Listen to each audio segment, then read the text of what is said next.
received? Yes, sir. Yeah. Yes, sir, we Okay. got it. Okay. So today's class would be a relatively shorter class because most of the things you already know. The next class would be very important because we shall discuss uh, Charlotte Towns equation, which is the main equation of laser physics. That will be discussed in next class. In this class, we talk about resonators. Okay. So yeah, so I will just a minute. I will just turn off my camera. Okay. Yeah. So we start with resonators. Okay. Now, a resonator is like a let's take a simple example. Uh, if you take a string and stretch it between two pins, okay, like you have in a guitar or a sitar or something instrument, you have stretched strings, and these strings can be set into vibration, transverse vibrations, right? As you all know, that these string instruments have stretched strings of certain lengths. The lengths can be varied by shifting some ridges, but given the length of the string and the tension, the string has certain modes of vibration, like fundamental, first harmonic, second harmonic, etc. So, similarly, if you take a box, an empty box, then there are various modes of vibration of sound that uh, can exist inside the box. And the same can be taken over to electromagnetic waves. If you have a box whose walls are made of conducting material, say metal sheets, then only certain uh, modes of electromagnetic oscillations can be set up within the box. In other words, you have certain stationary type of waves that can be set up within the box.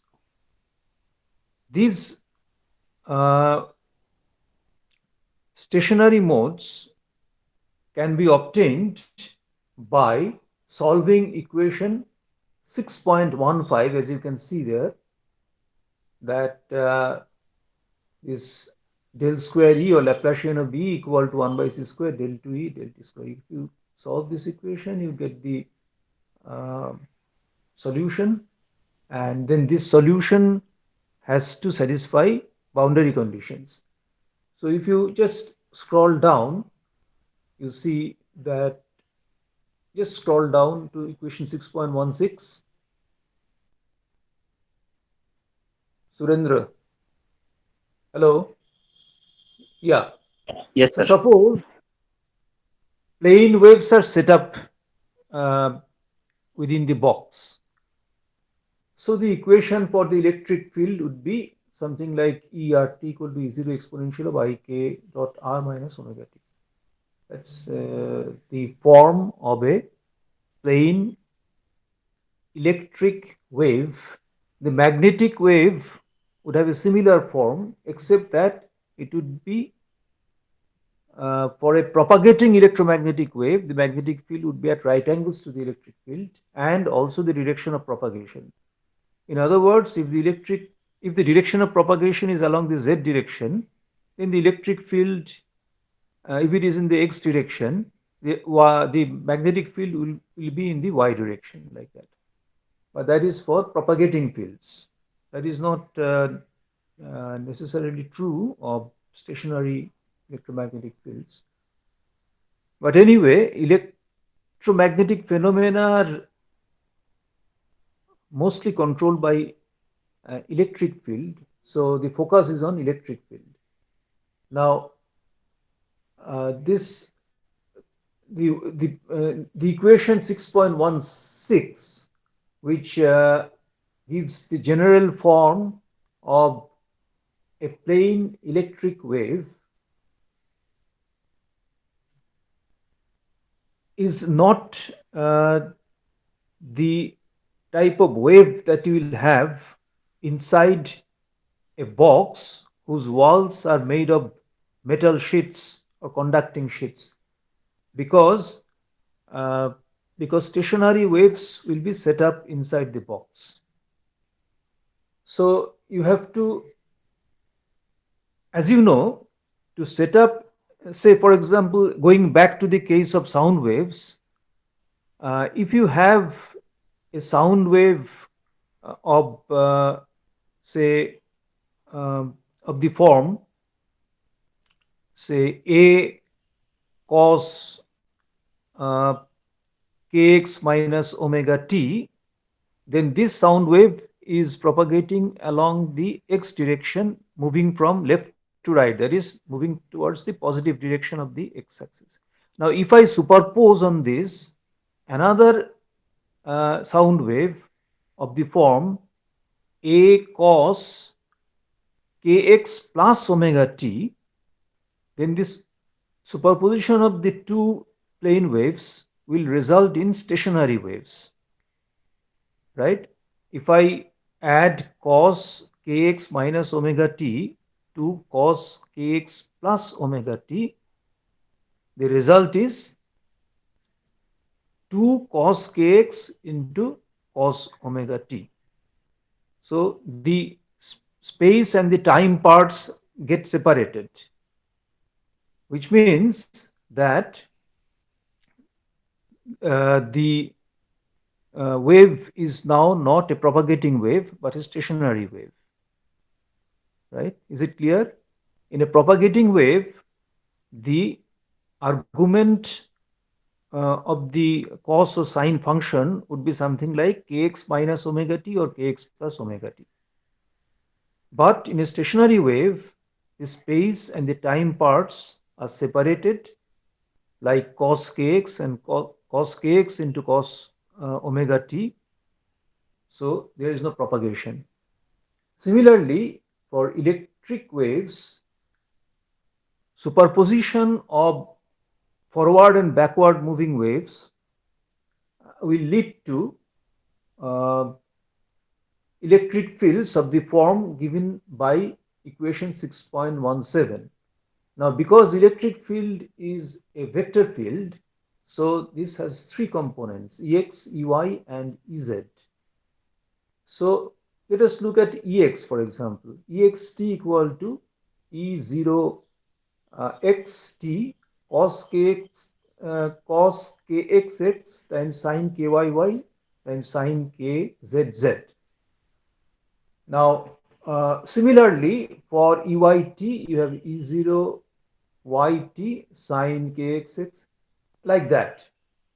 They are exactly similar in form, except that whichever component you are looking at has a cos term uh, to it on the right hand side of the equation. For example, for Ex you have cos kxx, for Ey you have cos kyy, and so on. The other two terms which depend on the other two coordinates have sine forms, like sine kyy, sine kzz, like that. Now, why have they taken the uh, electric field components like that? By the way, uh, E0xt contains the time dependent part, which we can take to be cos omega t without any loss of generality. That is, E0xt is something like, uh, say, uh, some uh, E0 times cos omega t, something like this. So the t dependent part is given by that cos omega t factor. So that is also not of immediate concern to us. We are more interested in the values of kx, ky, and kz. Going back to the case of the vibrating string, we know that the fundamental mode of vibration of such a string has a wavelength equal to twice L. If L be the length of the string, then the fundamental mode of vibration has wavelength twice L. The next mode, the uh, the uh, the next higher harmonic has wavelength equal to L. The next one has wavelength equal to 3L by 2 and so on. So similarly here kx, ky and kz will have only certain values. They can't have any value you like, because the boundary conditions have to be satisfied. So what are the boundary conditions? If we go to the next page, here in the bottom of this page, you see that, sorry, just for a moment. Let us get back to equation 6.17. Yeah, okay, 18. Yeah, in equation 6.18, you see that the uh, sum of the squares of kx, ky, and kz is equal to k. So these are so kx, ky, kz are just the components of k, and the equation divergence of E leads to the next line kx e0 xt plus ky e0 yt plus kz e0 zt equal to 0, because if you differentiate, divergence of E means del ex del x plus del ey del y plus del ez del z. So if you take the uh, derivative of ext with respect to x, the cos kx term becomes minus kx sin kx. So then all the terms in del ex del x have sine functions, sine kxx, sine kyy, sine kzz. Similarly for the other two components. So when I write divergence of E, I will be left with minus kx e0 xt minus ky e0 yt minus kz e0 zt, whole thing multiplied by sin kxx, sin kyy, sin kzz. So that sin kxx, sin kyy, sin kzz cannot be 0 for all values of x, y, and z. So because divergence of E is always 0, therefore I am led to the result that kx e0 xt plus ky e0 yt plus kz e0 zt must be equal to 0. In other words, k dot E has to be 0, which means that the electric field is perpendicular to the direction of propagation of the wave. The wave vector k gives you the direction of propagation of the wave, and E is perpendicular to that, as you expect for uh, a propagating wave. So going to the next page, if we go to the next page, hello, Surendra, go to the cut next page. Cut Go to the cut next page. हो रहा है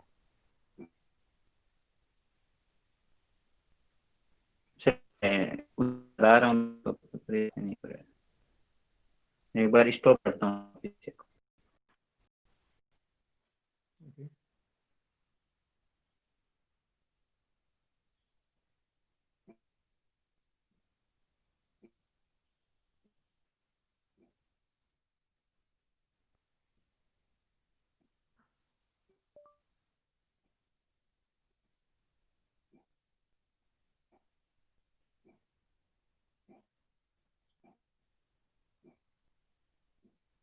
Yeah, okay. So let's scroll down slightly. Let us scroll down little. Yes. Now, let us go back to the case of the stretched string as you have in a sonometer. Now, uh, the vibrational modes of the string are determined by the requirement that if this string is lying between, say, x equal to 0 and x equal to L, uh, that is the pins to which the string uh, is attached are at x equal to 0 and x equal to L, then these points are nodes. When the string vibrates, these points do not vibrate. These are nodes. So the possible modes are determined subject to the condition that these points x equal to 0 and x equal to L are nodes, which leads to the result that the largest half wave will have the length L, or the wavelength will be twice L. The next one will be a full wave between x equal to 0 and x equal to L. The wavelength will be L. The next one will have three half waves, so the wavelength will be 3L by 2 and so on. Similarly, here the requirement is this, that if I consider the x component of the electric field, the x component of the electric field must vanish on the walls which are perpendicular to the y-axis and the z-axis. Now he takes a particular example of a box which is in the shape of a cube. That means all sides have length L. The box is so placed that one corner is at the origin. Where is the origin? In the diagram, the origin is at the point of intersection of the dashed lines. That is where the origin is. So the y equal to 0 plane is the y equal to 0 plane is the xz plane. Y equal to 0 plane is the xz plane, and y equal to L plane is the plane across which this length has been shown. So the face across which the length L is shown is the y equal to L plane, and the other boundary in the y direction is the xz plane. Now on both of these planes or surfaces of the box, the x component of the electric field must vanish. Now on these surfaces, x component is a tangential component. The x component is tangential to both of these faces, and there cannot be any tangential component of the electric field, because otherwise there will be movement of charge along the surface. So that is not allowed. Movement of charge or the existence of electric field means that there will be potential difference between different points of that particular phase. But then I said that these faces are conducting surfaces or metallic surfaces, and there cannot be any potential difference between different points of a conducting plane.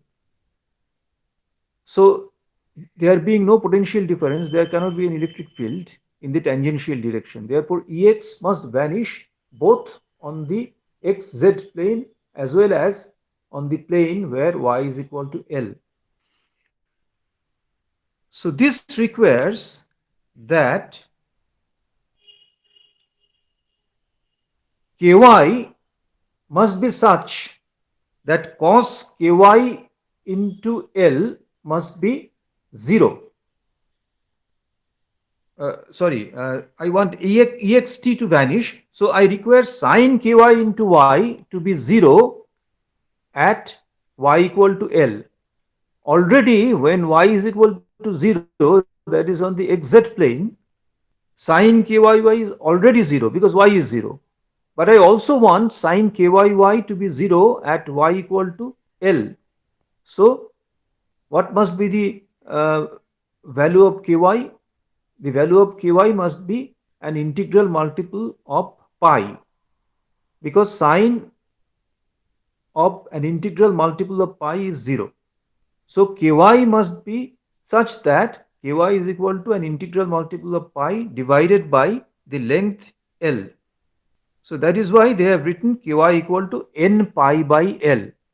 Similarly, I require similarly I require Ex to vanish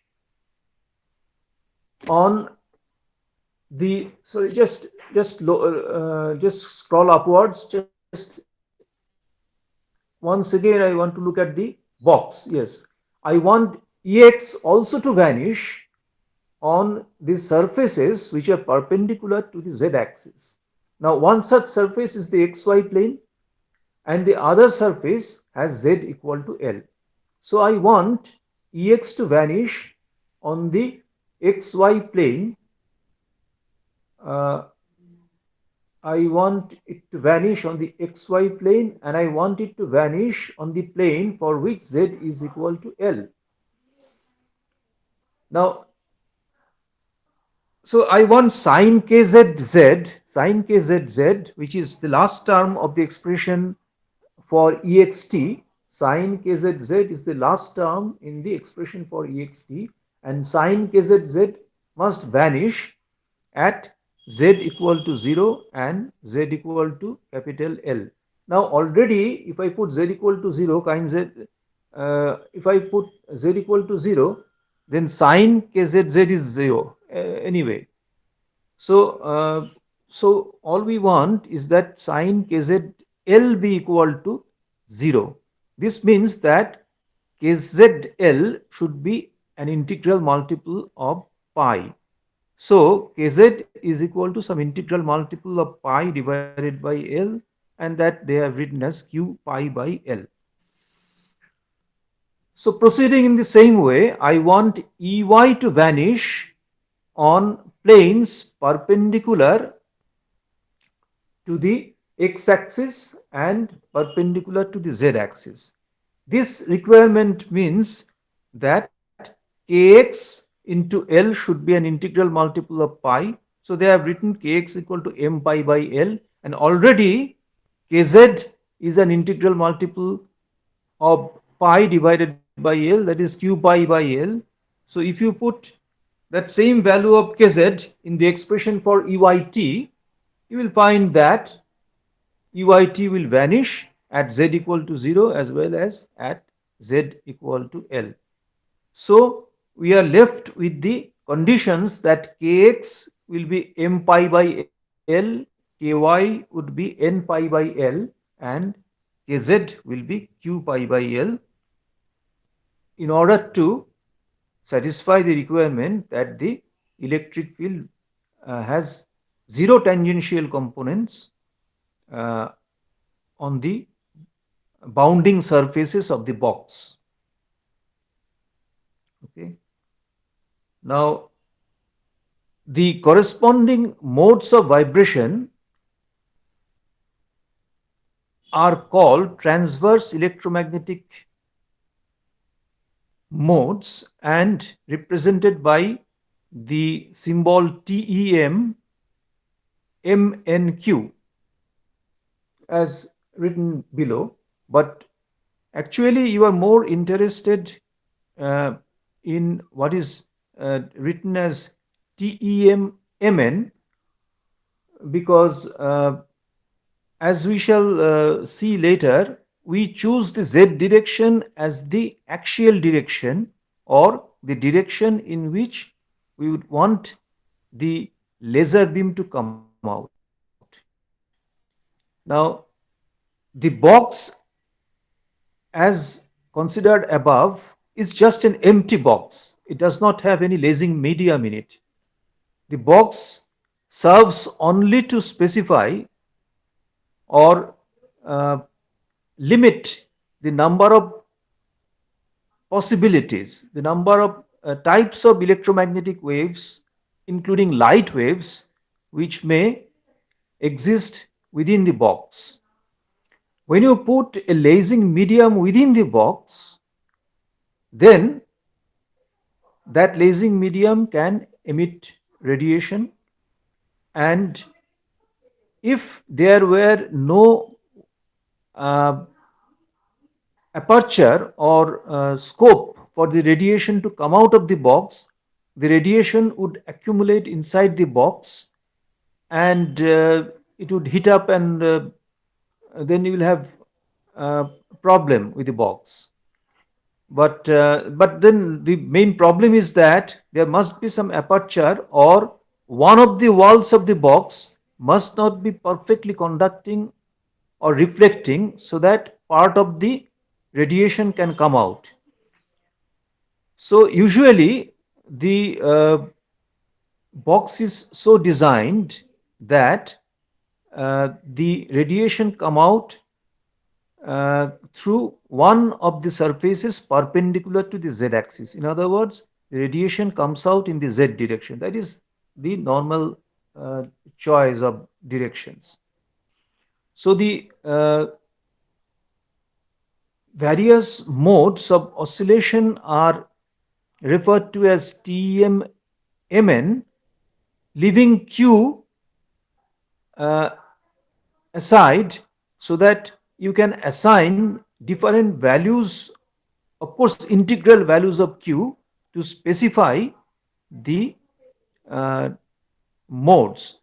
So TEM-MN specifies a transverse mode, and giving the value of Q leads to the appropriate longitudinal or axial mode. So TEM-MN once again specifies the transverse mode, that is a mode of oscillation perpendicular to the direction of uh,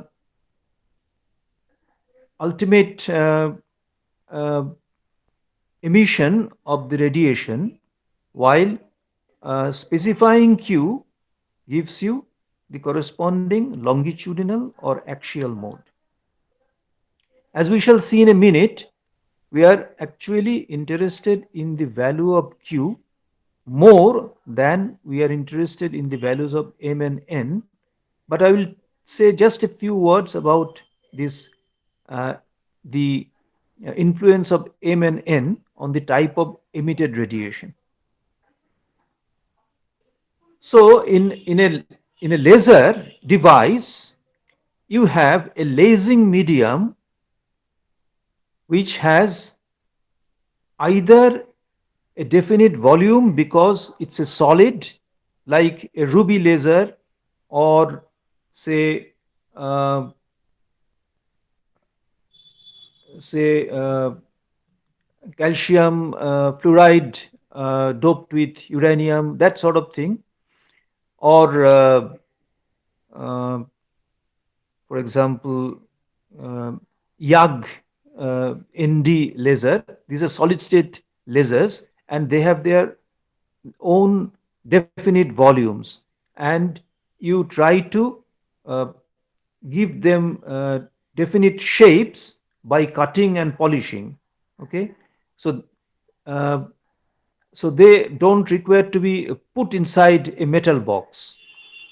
You can just give them a metal coating, or simply uh, polish the ends and so on, giving it a basic shape initially. For example, the ruby laser has a cylindrical shape.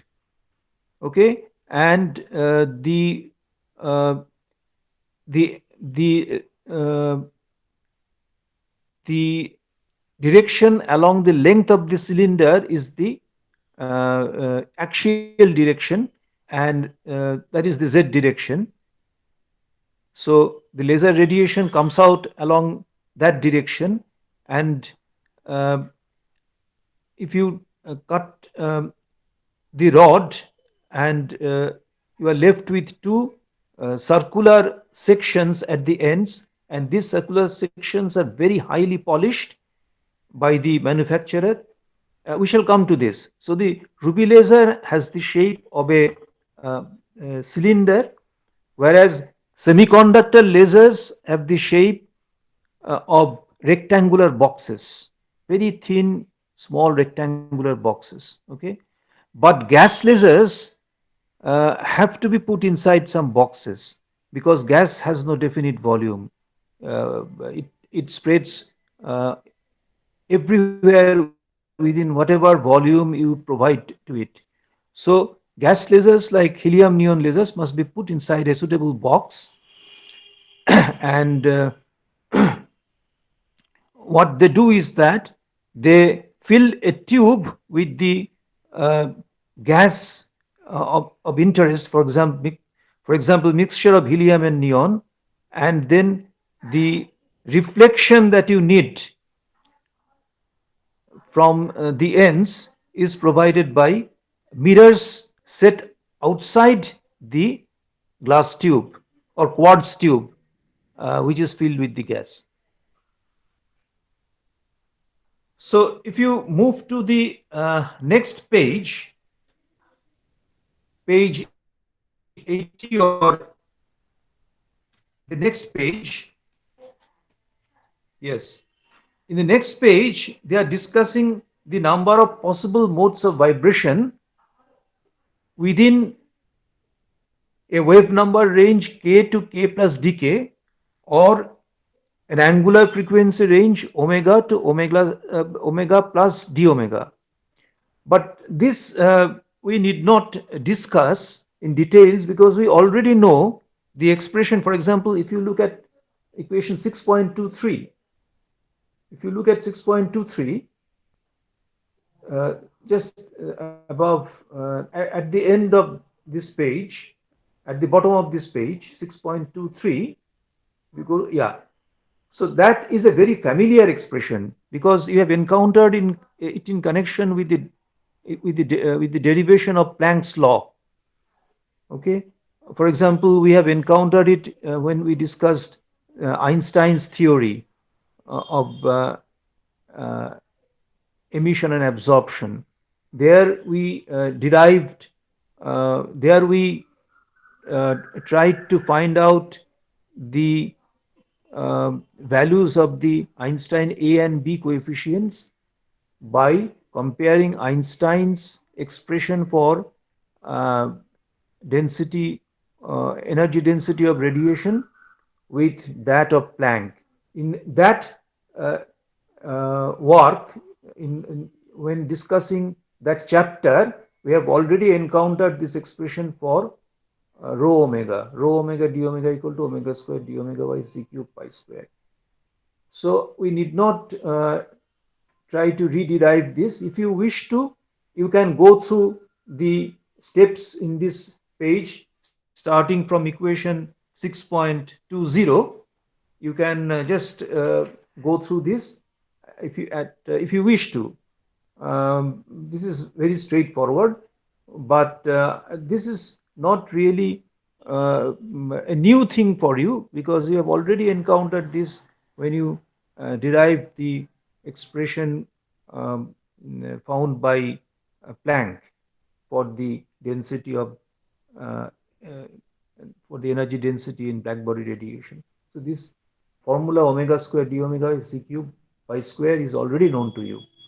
So we can move to the next page.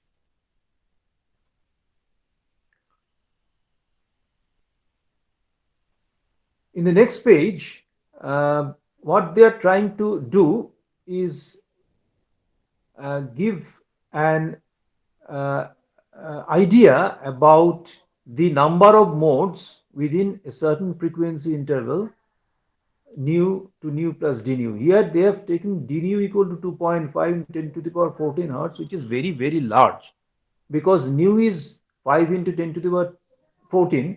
So if nu is 10 to the power 14 and d nu is also 10 to the power 14, then nu and d nu are practically uh, uh, are of the same order of magnitude. So this is a very overestimation of d nu.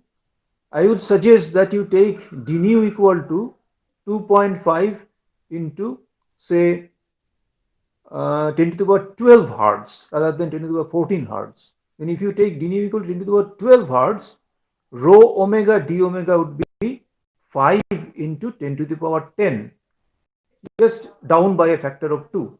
So there would be How many modes? 5 into 10 to the power 10 per cubic centimeter. If you take d nu equal to 2.5 into 10 to the power 12 rather than 14. But 5 into 10 to the power 10 is also a very, very huge number of modes. So if you have so many modes of oscillation, that is so many different types of electromagnetic waves that may in principle be produced by that lasing medium, then where is the monochromaticity? So monochromaticity is very poor in that case. So you want to limit the number of modes. Now there are two things. Firstly, a lasing medium, of course, uh, does not produce radiations of all different frequencies. We know that the lasing medium produces radiation through transitions between energy levels.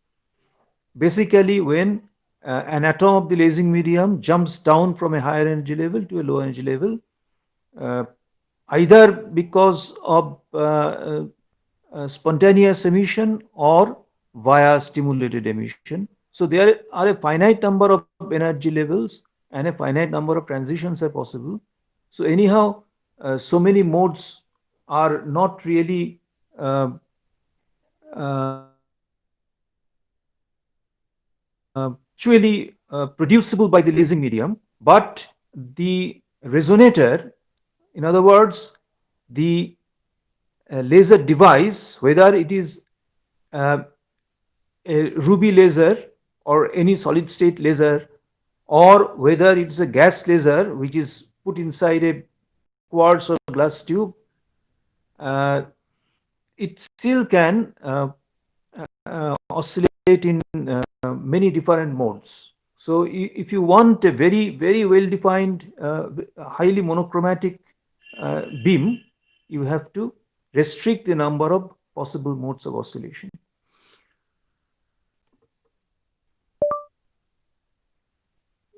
So that one way of doing that is to take a very lasing, small sized box, like a box having a volume of the order of the wavelength cube. But that is impractical because a wavelength is, for example, the wavelength of sodium yellow light is only 5893 angstroms. That means 0.5893 microns, and 1 micron is only 10 to the power minus 4 centimeters. So it is impossible to construct such a small box. So you cannot limit the number of modes by choosing or constructing a minuscule box with size of the order of the length of the order of the wavelength of radiation. That's not possible. That is an impossible suggestion. So how do you limit the number of modes? So this is discussed below equation 6.24.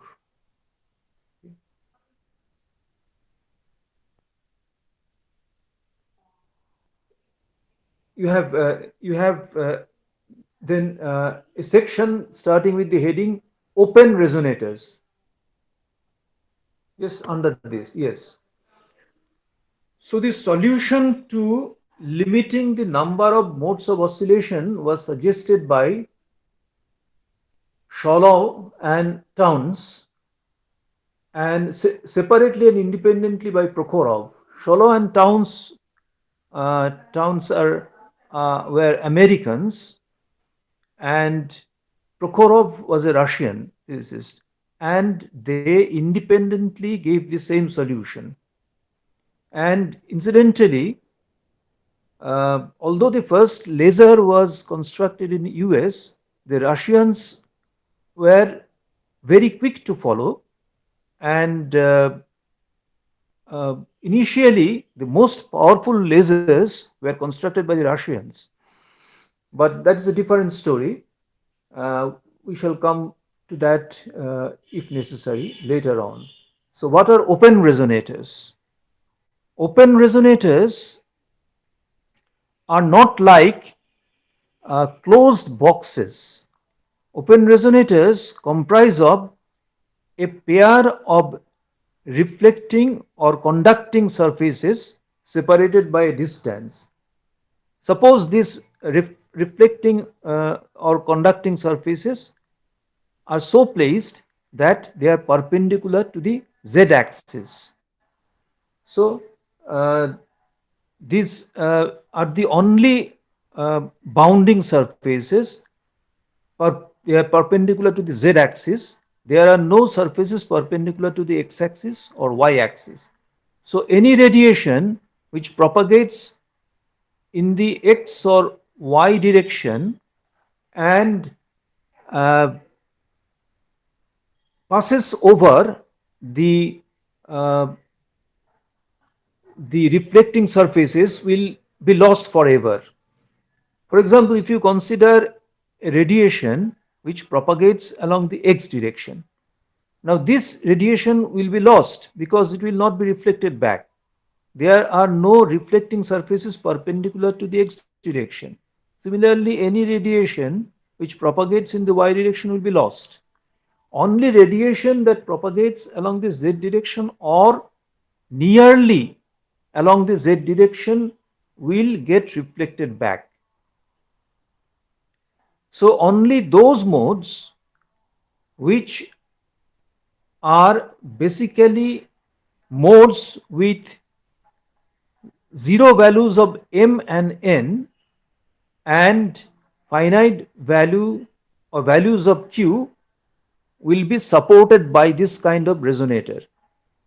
These are called open resonators because the x and y sides are open. Bounding is only by surfaces perpendicular to the z direction. That is why they are called open resonators. So, open resonators essentially support vibrations which have uh, very small values, so zero values of m and n and finite values of q. Let us move to the next page to see this. Yes. Here, right. So, here the first line says that kx by k is m by square root of m square plus n square plus q square. Why is it so? Because we know that kx is equal to m pi by l, ky is equal to n pi by l, and kz is equal to q pi by l. Here l is the separation between the uh, opposite sides. So, therefore, k is equal to square root of m square plus n square plus q square into pi by l. Also, kx is m pi by l. So, cancelling pi by l from numerator and denominator, you are left with m by root over m square plus n square plus q square. And this is m lambda by 2l. How do you get that? This is explained in the next step within brackets. Since k is equal to 2 pi by lambda equal to square root of k square plus x square plus y square equal to pi by l into square root of m square plus n square plus q square. So if you express k as, see,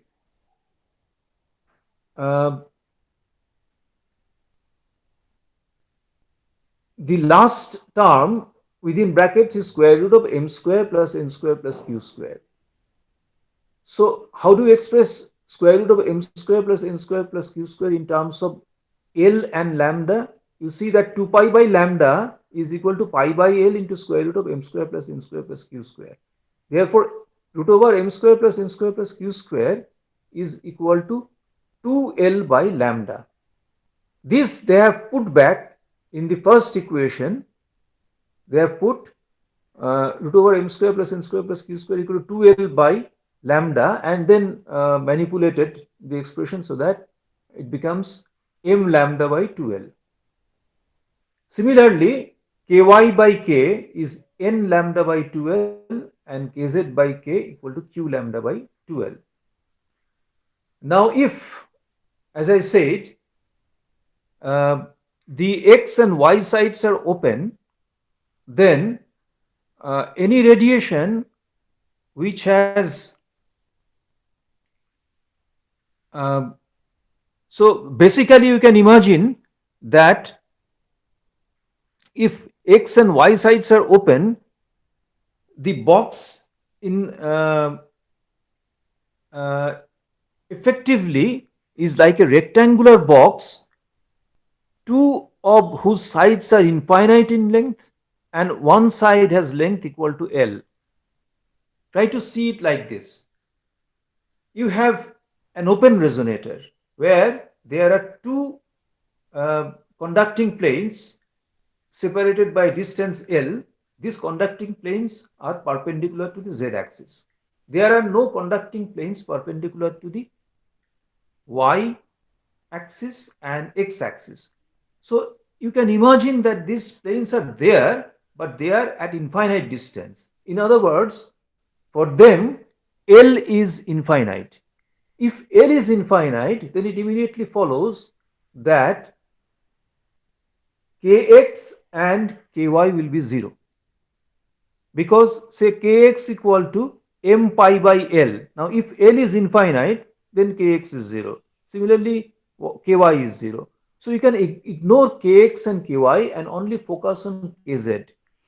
And it follows that the whole k is essentially the same as kz because kx and ky are 0. So if the whole k is just kz, then I can write that k is equal to uh, pi q by L. We had kz equal to pi q by L. Now I can write k equal to pi q by L. Okay. Just go back to the previous expression for kz. Kz was pi q by L. Now because kx and ky are virtually 0, I can ignore them and write kz equal to k. So k is equal to pi q by L.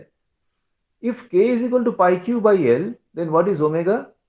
Omega is equal to velocity of light within the medium, within the resonator into k. So that is why you have omega equal to v, the velocity of light, into pi q by L, because pi q by L is the value of k. So it immediately follows that nu, the repetition frequency, is vq by 2L because omega is 2 pi nu. So from omega you go to nu by dividing v pi q by L by 2 pi. So you are getting the expression vq by 2L. Okay. So that is the so the possible values of frequency are given by, if you are thinking of angular frequency, the possible values of frequency are given by v pi q by L, where q can be 0, 1, 2, 3, etc. So these are the only possible modes that the resonator can support. So this restricts the number of modes greatly because now you have to consider only uh, uh, oscillations, uh, oscillations supported by conducting plates placed perpendicular to one particular axis, the z-axis. This is like the uh, vibrating string problem. In the vibrating string problem, you have this string stretched along the say the x direction, and the string has length L, and the possible modes of vibration give you wavelengths of twice L, L, 3L by 2, and so on. Similarly here, the possible modes of vibration correspond to q equal to 0, 1, 2, 3, etc. The number of modes is highly limited in comparison with what we saw earlier. Namely, we found that the number of modes is given by uh, within the frequency range omega to d omega. The number of modes we found was given by omega square d omega by pi square c cube, and that we found that that number of modes can be as large as 10 to the power 10 per cubic centimeter. Now this is much smaller because we have restricted the uh, possible types of oscillations to uh, propagation or uh, superposition of waves propagating along the z direction only. So now, in the next step, they have written omega as c pi q by L eta. Now, I do not prefer the use of the symbol eta as the symbol for refractive index. This is very uncommon. So it is better to call this n as we have done earlier. So we shall say it is c pi q by Ln, because uh, the use of eta as a symbol of refractive index is very unusual. So we'll later on we shall replace eta by n. Wherever you have eta in the following chapter and so on, just write n in place of eta, because we shall encounter this once again when we discuss the shallow Towns equation. There also, just remember that eta is what people usually call n. Often people represent refractive index by the symbol mu, but because mu is also the symbol for permeability, so in this book and in books on electromagnetic theory, the symbol mu is not usually used to represent refractive index. The symbol n is used to represent refractive index. So we shall use n. So now the question arises, if we go to the bottom of the page, that is below equation 6.26, we come to equation 6.27, right? So now the question is, what is the separation in the between successive values of omega? What is the difference between successive values of omega? This is represented by delta omega prime, but they use capital delta. However, there is a little catch here, because we have previously used capital delta omega to represent the half width of a line. You have this line shape function, and we represented the half width of the line shape function or distribution by the symbol delta omega. So use of delta omega is slightly tricky. They have managed this problem by writing delta omega prime. But anyway, this is the separation between successive values of omega, and this is obtained by changing q by 1 unit. So if you change q by 1 unit, you find that delta omega prime is c pi by L eta, that is c pi by Ln. This is the separation between successive values of omega. Now is the point. If delta omega is the line width of the radiation, the number of resonant frequencies within it is delta omega by delta omega prime equal to L eta delta omega by c pi. So L eta we shall write Ln delta omega by c pi. And you see this graphed, a graph of this at the bottom of the page. So in the handwritten note that I have sent you this morning, I have done a sample calculation. If you can show the handwritten note, Surendra. that I sent you this morning. Yes, sir. No,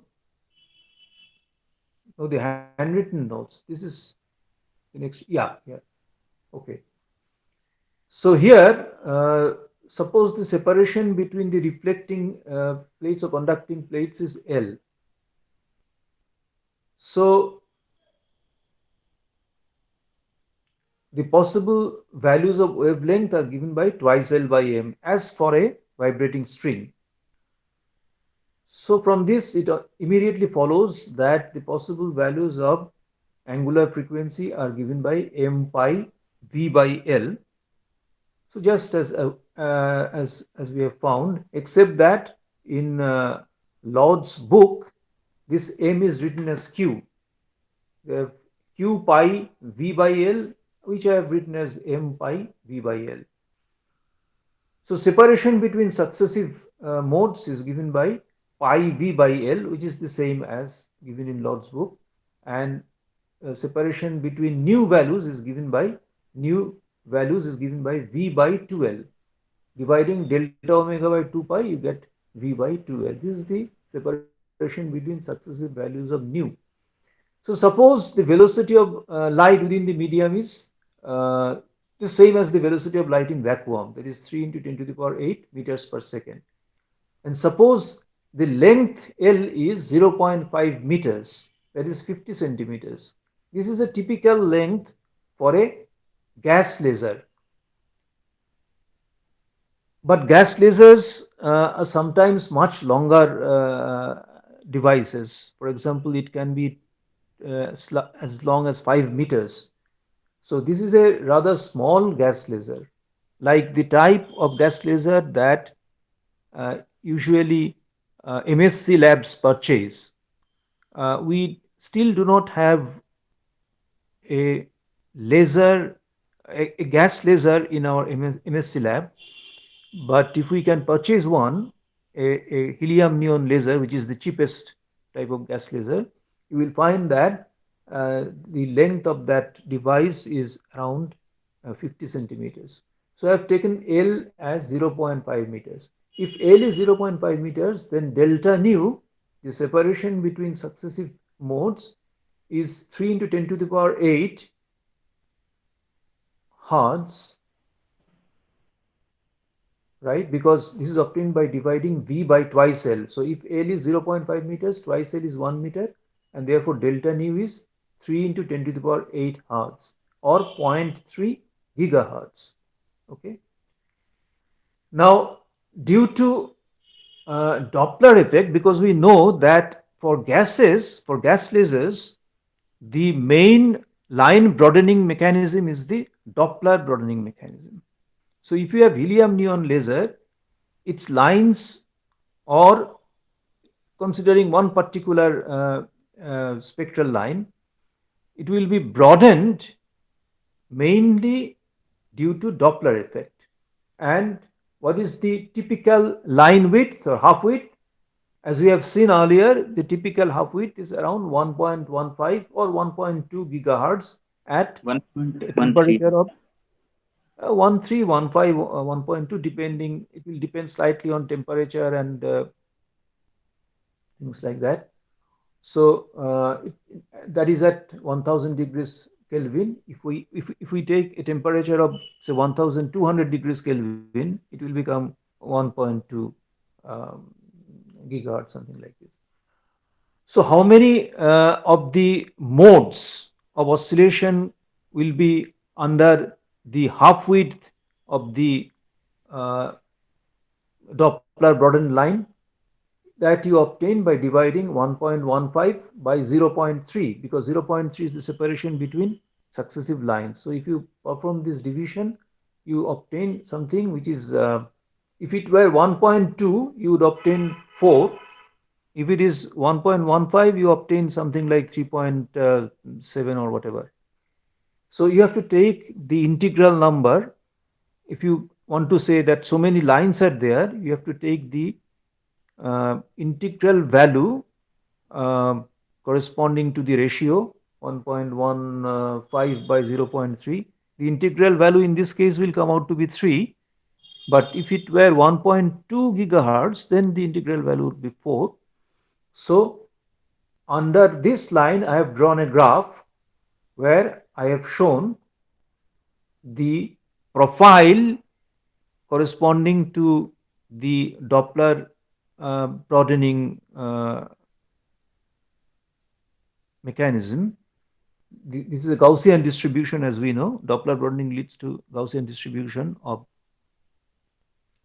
uh, the spectral line. And within this Gaussian distribution, I have drawn a horizontal line segment. That horizontal line segment represents the half width, that is the width of the that is the separation between frequencies where the intensity is one half of the maximum intensity. So half width means the separation between frequencies at which the intensity is half of the maximum intensity. So within this, that in this particular case is 1.15 gigahertz. And as you can see, within this uh, line segment, I have drawn four vertical spikes. Okay, 1, 2, 3, 4. I have numbered them 1, 2, 3, 4. Four vertical spikes. These are the modes which fall within the half width around the maximum. There are other modes, but these are uh, uh, further away from the maximum, and the corresponding intensities would be very small. Very soon, they would be too small to be at all visible. So you have these four modes which can be seen with a spectrometer. But if you look carefully, you will find that I have not drawn sharp vertical lines. Okay, I have drawn them as some sort of uh, needles with some width. They have small width. So where do the width comes from? The width comes from the fact that there are various uh, loss making mechanisms within the lasing medium, because of which uh, there is dissipation of energy. And as we know from the discussion of natural broadening, if there is a dissipating mechanism in operation, then a broadening of the line occurs. So the needles that I have shown corresponding to 1, 2, 3, 4, the widths of these needles are determined by those dissipation mechanisms. We shall come to this in a minute. So if you go to the next page in Lord's book, just go to the next page in Lord's book before coming to this page. Before coming to this page, go to the next page in Lord's book. Just above this, yeah, above yeah, here the diagram, yeah, under this. Go to the next page. Go to the next page. Next page. Next page. Yeah, the confocal resonator. Just show the figure diagram. Yes. No. Uh, okay. So this is a particular type of um, resonator where you see that the reflecting plates are not flat plates but curved plates, like a spherical mirrors. So what happens is this: for an arrangement where the reflectors are perfect flat planes, a slight um, deviation from uh, of the direction of propagation from the z axis will cause a reflection of the incident light, um, such that the reflected light will move further away from the axis, then it goes to the other reflector or mirror, and the reflection from there will cause further deviation or movement away from the axis. And after certain number of back and forth reflections, the light ray will go out of the system. So it's very difficult now. The problem is that this these two flat conducting surfaces that we have been talking about, therefore, have to be maintained perfectly parallel to each other. If there is even a slight lack of parallelism between the two flat plates, radiation will ultimately leave the system. They would get lost. So that is not helpful. That is not desirable. So how can you ensure that the two reflecting plates are perfectly parallel to each other? This is a very tedious and difficult adjustment problem, and only very skillful technicians can do that. The confocal resonator solves this problem in a different way. Here, the mirrors are not perfect flat planes, they are slightly curved surfaces. Yes, in other words, spherical mirror type thing. Now, what happens is that if a ray is incident on one of these mirrors at a point away from the axis, then the reflected light tends to return towards the axis. So the ray is not lost, it is reflected back towards the axis. Each of these spherical mirrors has a radius of curvature equal to the separation between the mirrors. In other words, if the separation is L, each of these mirrors has the radius of curvature equal to L. And as we know, for spherical mirrors, the focal length is L by 2.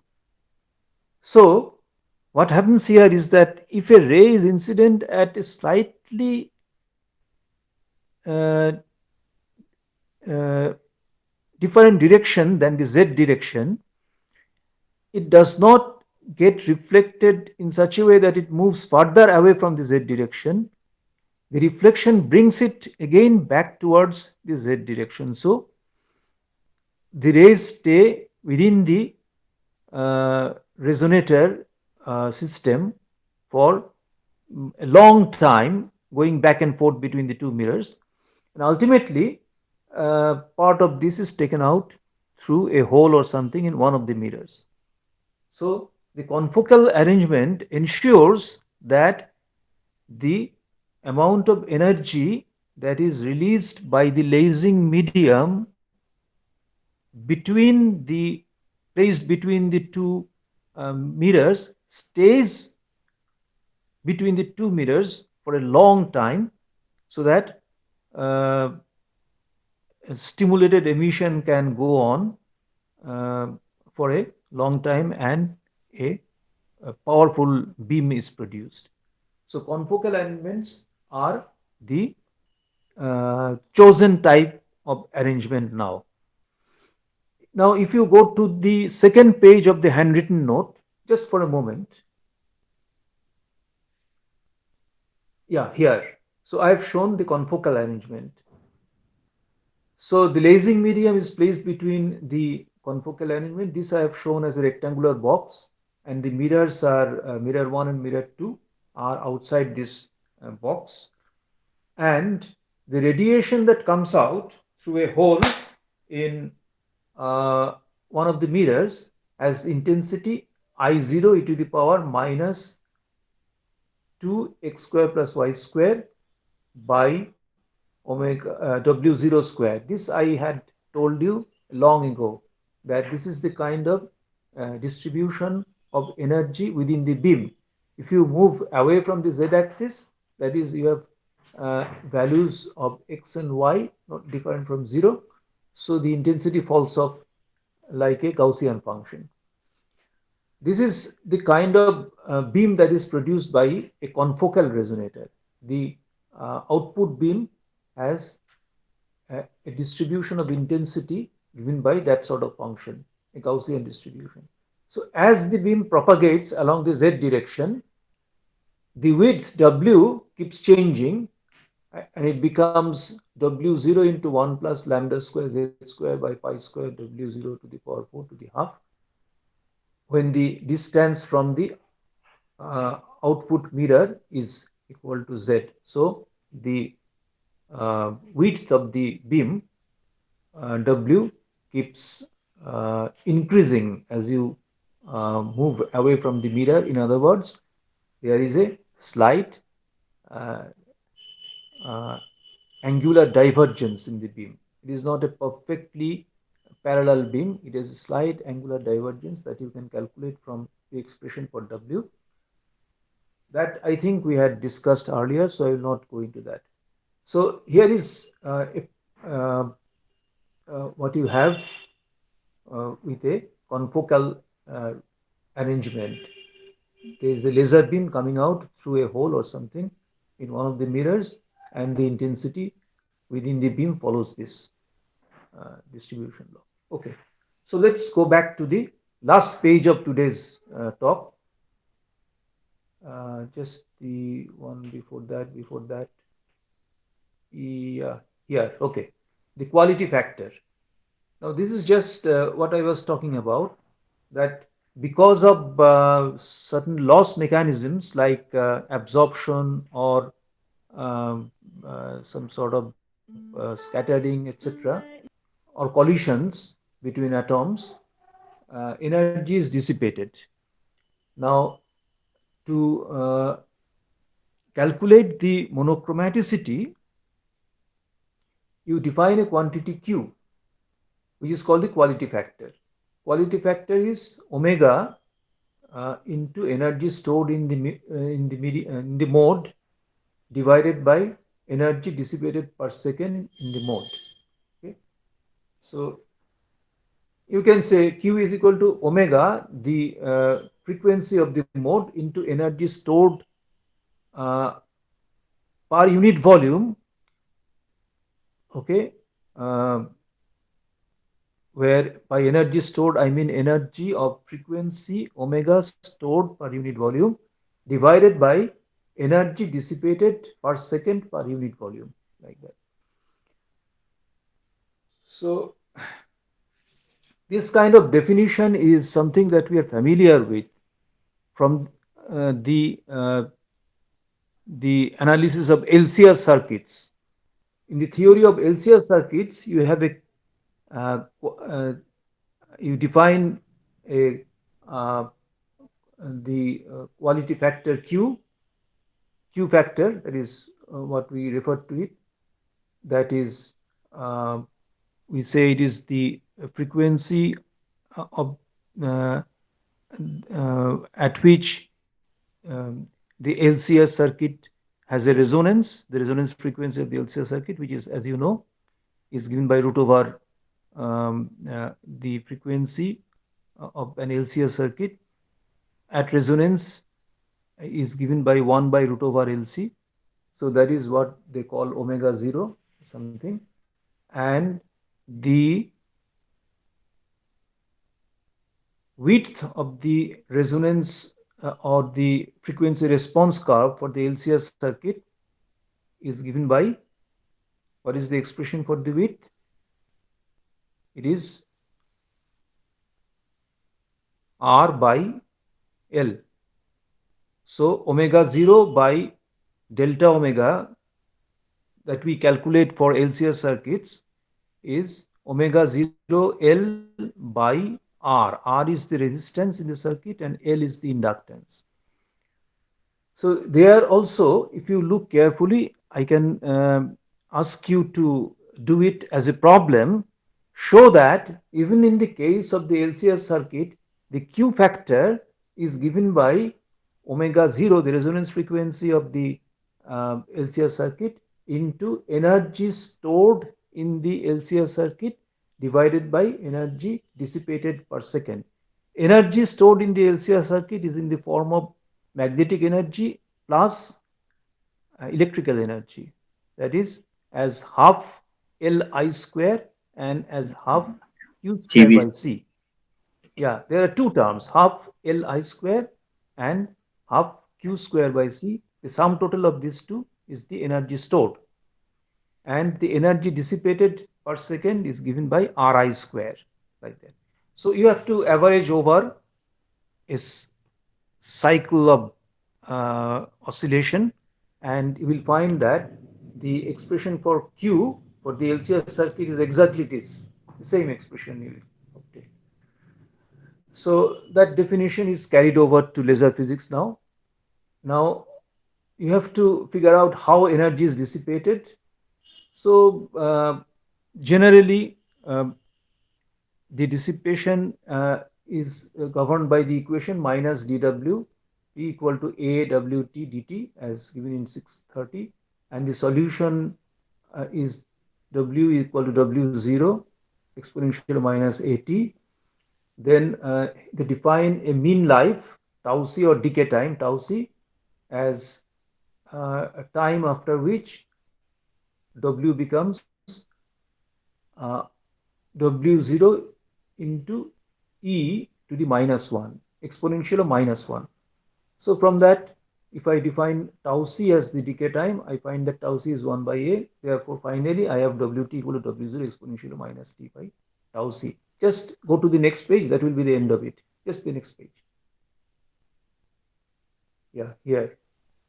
So once again, because q is defined as omega, actually you can put the omega 0 instead of omega.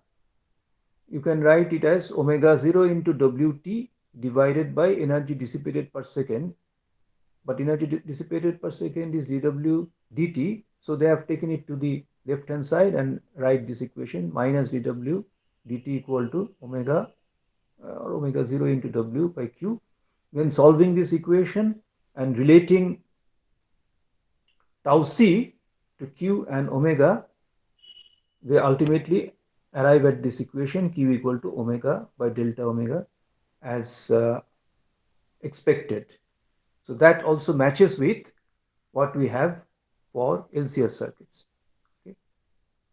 So these definitions are compatible with each other, and so as an exercise, I would ask you, very earnestly ask you, to consider the LCR circuit and show that Q is equal to omega 0, that is the resonance frequency of the LCR circuit, into energy stored in the inductor and the capacitor divided by energy dissipated by the resistance. You have to average over a cycle to show that the expression given for Q in the previous page is exactly the same as what you have for LCR circuits. So now the whole point, the last point that I want to make is that in the graph showing that there are 4 modes within the half width of the line shape function,